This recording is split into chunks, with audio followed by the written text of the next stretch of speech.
So thank you, Carol. It's a pleasure to be here for the conference this year on Europe. While we're setting up here, I'll just say that I'm going to be focusing on a lot of the trends that are affecting the transatlantic relationship. These are political, but they're also social and economic. And I will try to, I'll do it from here.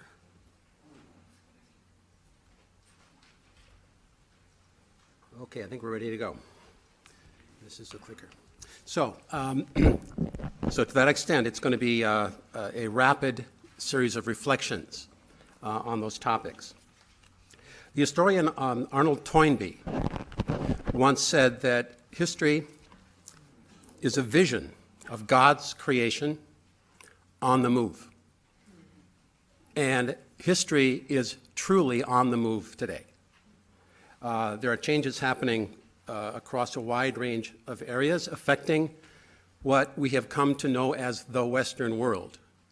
Now, the West has emerged in the last 500, 400 years as a centerpiece of the global economy with the transatlantic relationship, the fulcrum between North America and Europe. The West also includes what they call the Anglosphere, which is the English-speaking countries, would include Australia and New Zealand. The West is being roiled, as is the rest of the world, by several very deep-seated trends. Number one, there are very strong geopolitical shifts going on in the world. The rise of Eurasia, 1945, where the U.S. was so dominant in the world economy, was an aberration.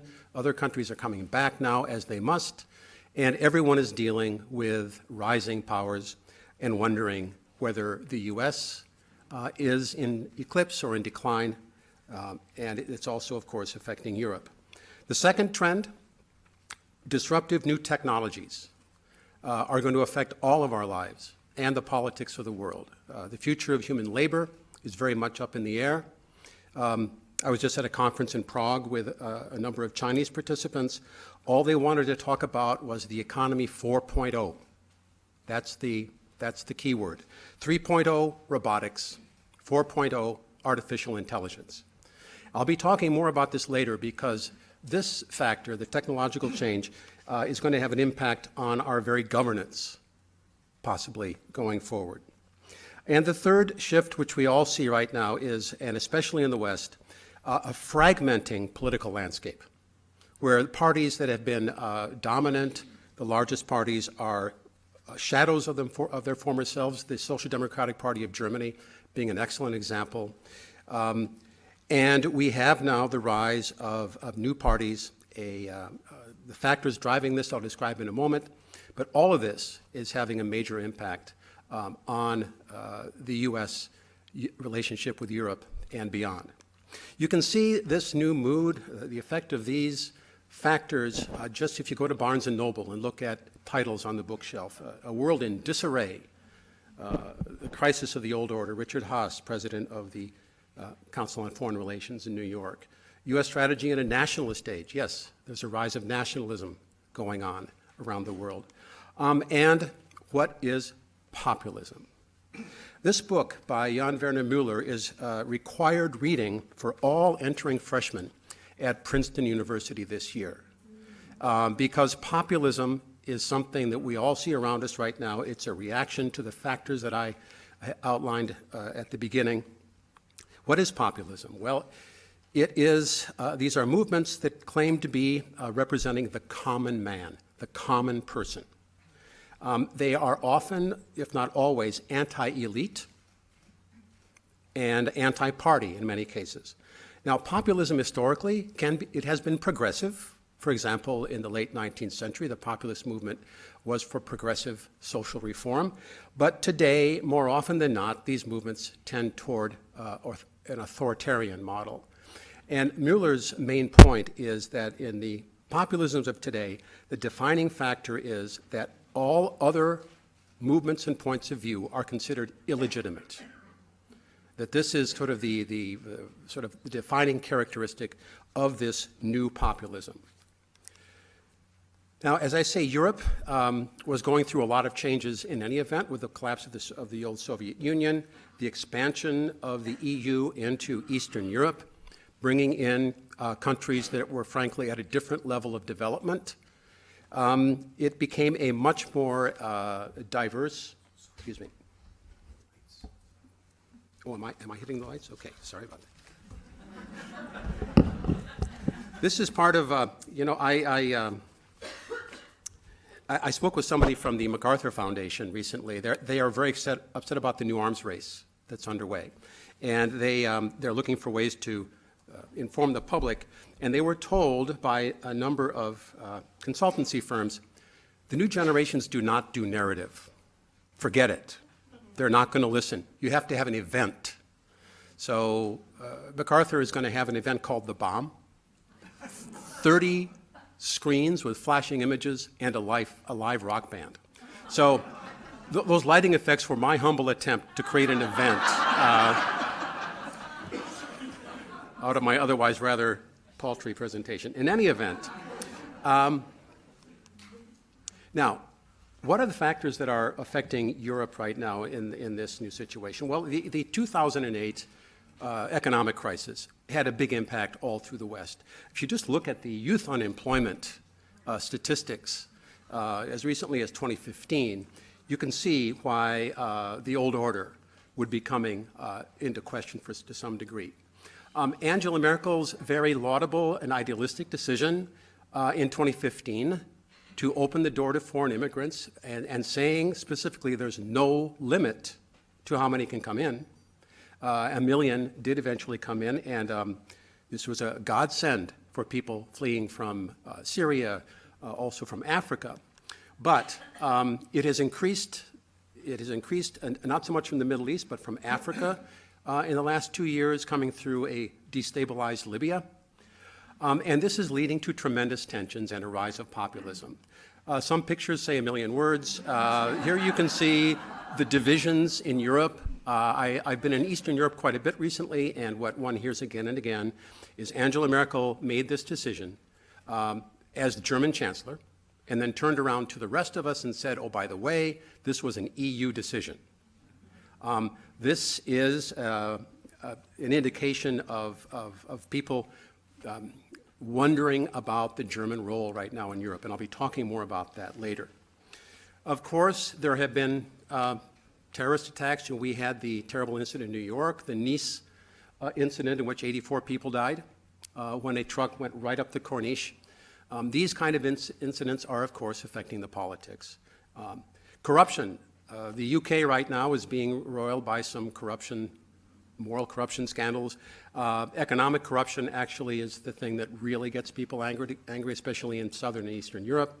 It's a big factor in this rise of populism. And finally, the anti-elite feeling that Mueller referred to. You can see this right now all through the West. The sense that there have been winners from globalization, a small percentage of the population, and that, and this is something you see everywhere, the media cannot be believed. We have our fake news. In Germany, the unword of the year in 2014 was Lügenpresse, the lying press, which has a long history in Germany and is back again. In 2015, Die Zeit poll showed that in Germany, 50% do not trust the coverage of the refugee crisis, 63% do not believe in coverage of the European debt crisis, and 66% do not believe coverage on Ukraine. So these are concerning statistics. It's not just here in our own country, but through the West that this anti-elite, anti-media mood. Now, not to digress too much, but the idea of nationalism is something that is hard to think away because our state system, our international system, is based on states. Probably the most famous book on this is Benedict Anderson's Imagined Communities, which describes how in the current situation people look ultimately to the nation state as their imagined community. Now, an interesting book that came out in the late 1990s by Samuel Huntington, who's best known for The Clash of Civilizations. His final book portrayed a new clash between a tiny global elite that included finance, but also media and other elite groups, versus the general population. This book was deep-sixed when it came out, to put it mildly. And he goes all the way back to Adam Smith in this book and quotes from The Wealth of Nations, when Adam Smith says, "While the proprietor of land is necessarily a citizen of a particular country in which his estate lies, the proprietor of stock is properly a citizen of the world and is not necessarily attached to any particular country." And so Huntington picked up on this Adam Smith idea, and in his final book talked about elites, two kinds of elites: one cosmopolitan, who wanted to diversify their society inside, the other imperial, trying to impose Western structures on the West, and then the bulk of the population, who he portrayed as national and looking to their national identities in opposition to the elite view. Now, I can't stop showing Boris Johnson. If I'm speaking on China, I show Boris Johnson. I can't help it. We're in an era of bad haircuts. That's all I can say. Anyway, that's one of the disruptors that we're dealing with. So 2016 was the year when these populist trends hit home at the heart of the West, if you will. First, in Britain, David Cameron called a referendum trying to control the anti-Brexit wing, Boris Johnson, of his own party. Now, the U.S. Immediately got somewhat involved in this. This is where the U.S. European relationship became overt. Barack Obama, at a key moment before the vote, came to Britain and spoke strongly in favor of remaining, saying that Britain is America's ally. In a sense, our eyes and ears in the EU are sort of linchpin into the EU, and that this would be terrible if that stopped, and also that Britain risked losing Scotland and becoming a truncated island off of the coast of Europe. Nigel Farage, one of the leaders of the Brexit movement, called this monstrous interference by the U.S. in a sovereign British vote. Meanwhile, Donald Trump was tweeting, many people are equating Brexit and what's going on in Britain, what's happening in the U.S. People want their country back. And so you saw already the different strains in the U.S. responding to this election. And as we all know, when the dust settled, Britain voted to leave 52-48. Immediately, Robert Zoellick gave a major speech saying, okay, let's sign a bilateral trade agreement between the U.S. and Britain, because Britain wants to go now in a bilateral direction with larger powers. And the Wall Street Journal came out with an editorial calling for an Anglosphere. So as Britain leaves, if they leave, will this, I think that the government of Theresa May is counting on the possibility of large trade agreements with us, with China, with others. Theresa May doubled down on Brexit in a way that I frankly hadn't expected. She spoke to her party Congress in the autumn after the vote and said, if you tell me that you're a citizen of the world, then you are a citizen of nowhere. You don't even know what citizenship means. This is very much this new national, if you will, attitude. I mean, it's true that we can only vote for our elected national leaders. This has become a buzzword, and a citizen of nowhere now is something you see a lot in Britain. Columns are named citizen of nowhere. It's sort of entered the common parlance.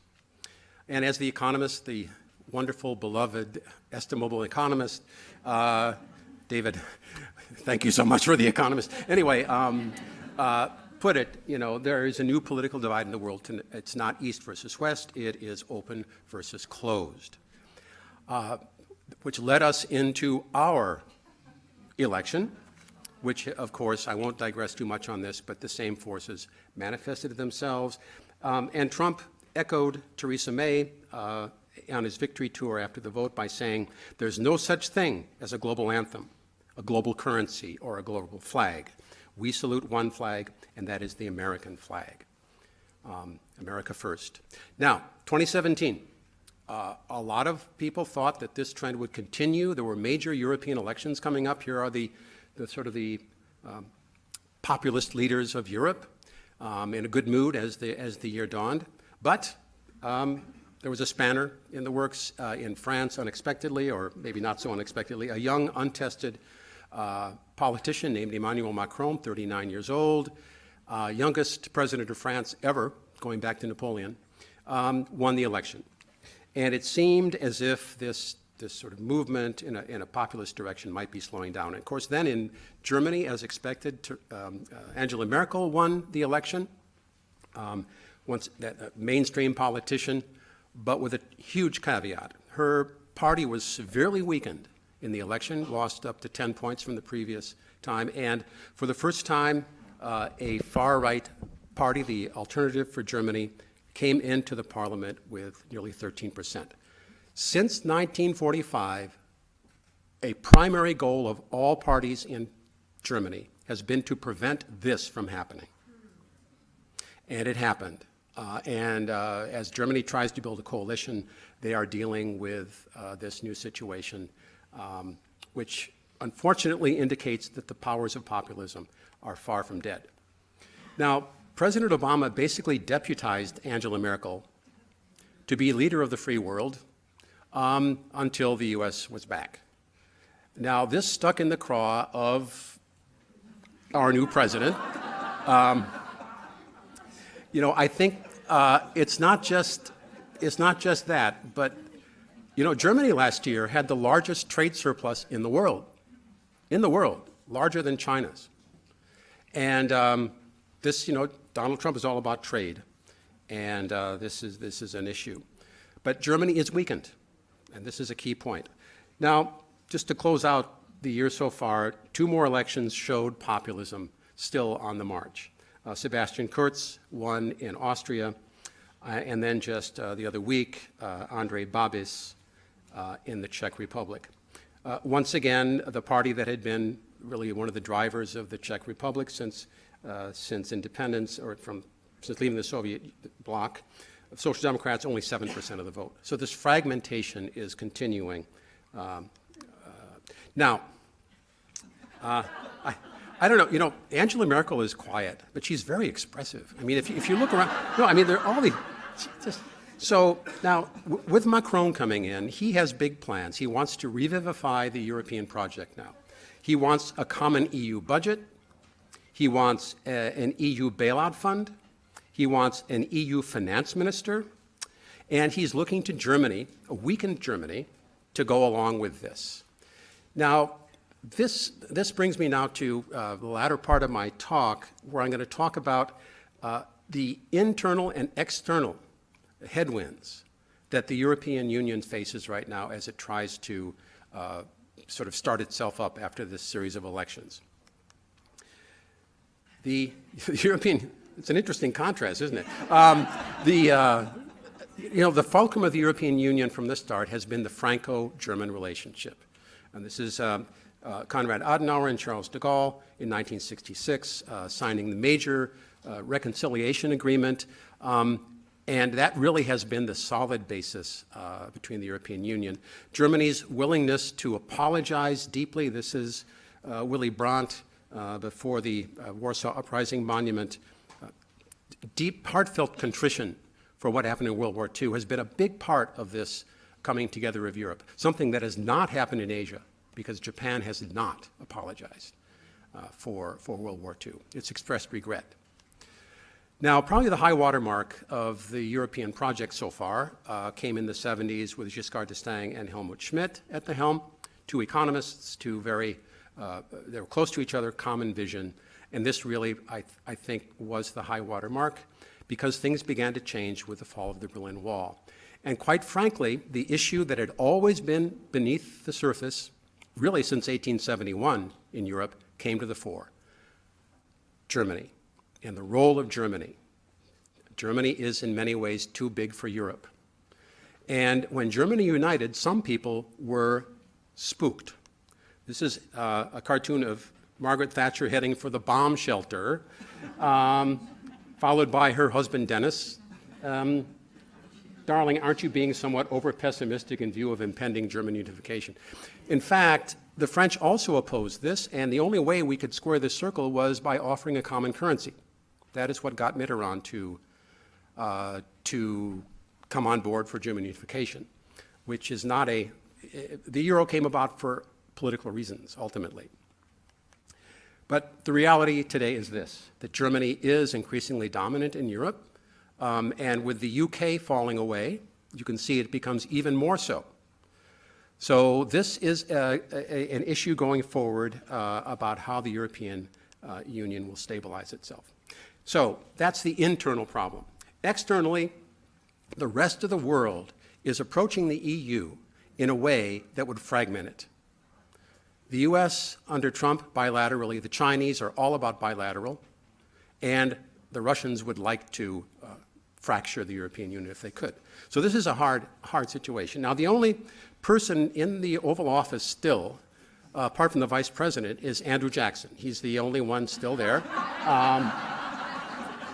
Trump had the portrait of Andrew Jackson brought over, our first really populist president. The rest of that gang is out.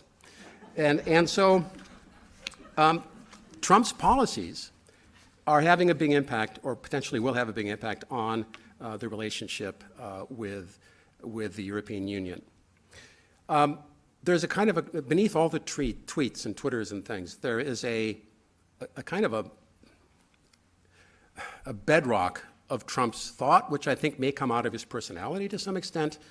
This is a letter he took out in the major U.S. newspapers 30 years ago with the same message he has today. Nobody respects us. Our allies are taking advantage of us. Our adversaries are taking advantage of us. This has got to stop. That is his message in a nutshell. And to the extent that voters felt disaffected and disrespected, they plugged into this mood that Trump expresses. Now, Wilbur Ross, who probably has Trump's ear more than any economic advisor, summed it up. He said, if you want to understand the Trump administration, all you need to know is one word: bilateral. Bilateral, bilateral, bilateral. Everything is going to be bilateral. When we do multilateral negotiations, we lose, always. Well, the European Union is a multilateral project. And this turn, Obama and Clinton, very much multilateralists. They believed that it was a world of networks, and we were in the middle of these networks, and we should work multilaterally to exercise our influence. This is a whole different thing. So, right away, first day in office, Trump signs a document pulling us out of the Trans-Pacific Partnership. Clear indication that we were moving away from multilateralism. Followed up, of course, by the Paris Climate Agreement. Pulling out. This is a big problem in U.S. European relations because the Europeans remain deeply committed to the Paris Climate Agreement. Another aspect, apart from the bilateralism, is that Trump is highly transactional. As a business person, he's used to making deals. Well, if you tell your allies that you'll defend them militarily only if they pay their bills, now that is really transactional. And there was a lot of concern during the campaign and when Trump first came in that our NATO alliance would be put into question by this more transactional approach. It's gotten better. The signals have calmed down. This is the new stress point in Europe. In the Cold War, it was the Fulda Gap into Germany, and today it's the Suwalski Gap in Poland that NATO worries about. Russia could easily cut off the Baltic states and threaten Poland. And they're putting a lot of new ordnance into Kaliningrad, including nuclear Iskander missiles. So a lot of the NATO training exercises now are in Poland. We have rotational troops now on a permanent basis. They stay 9 months, but there's always troops there. And of course, off of the Baltic coast. So mixed signals, at least, on NATO. The other thing that is affecting the Europeans is Trump's shift away from Iran toward the Saudis and the Israelis. Now, the Obama administration put a priority on relations with Iran. He had rather frosty relations with the Saudis and with the Israelis. He signed the Iran nuclear deal, which the Europeans are fully committed to. Trump loves MBS. Now, that is Mohammed bin Salman, the new crown prince. We are questioning the Iran deal. We've decertified Iranian compliance. This is of major concern to the Europeans because it is a U-turn away from the policies that they would advocate. Now, there are, as Tillerson told a group of us in May, there are adults in the room. Mattis, Tillerson himself are fairly solid diplomats. But there's also family members, Jared Kushner, and the inimitable Steve Bannon, who is having an impact still. So it's a world of mixed signals for our allies, for the Europeans. Trump himself goes back and forth, but also the advisors are not often key. And ironically, one of the top advisors right now for Trump is Henry Kissinger. Yes, he's on the phone with him all the time, apparently, and has had him do things on China and Russia. So one more last piece, because I mentioned all these changes at the beginning, geopolitical changes. Eurasia is shifting right now. China is taking the initiative on a lot of fronts, and this is going to have big implications for the European Union. The new Silk Road, One Belt, One Road, is underway. 70 nations, bilateral agreements with the Chinese, infrastructure all across Europe. There are all kinds of contracts for the Europeans, and a major port is being built in Piraeus. The Chinese are working in a 16+1 framework with the East Europeans. The European Union is not involved, and you're going to have infrastructure coming up this way. This is potentially fragmenting for the European Union. As I say, outside countries are approaching the European Union in a disruptive way. But more importantly, and this is my very final point, we're in an era now of new technologies which are risking to deeply affect our governance and our societies. Technology and the threat of a jobless future. There are three, in my view, forms of governance now that are dealing with this. In the U.S., we're going ever further in a deregulated, lower taxes, let Silicon Valley kind of handle this, very private point of view.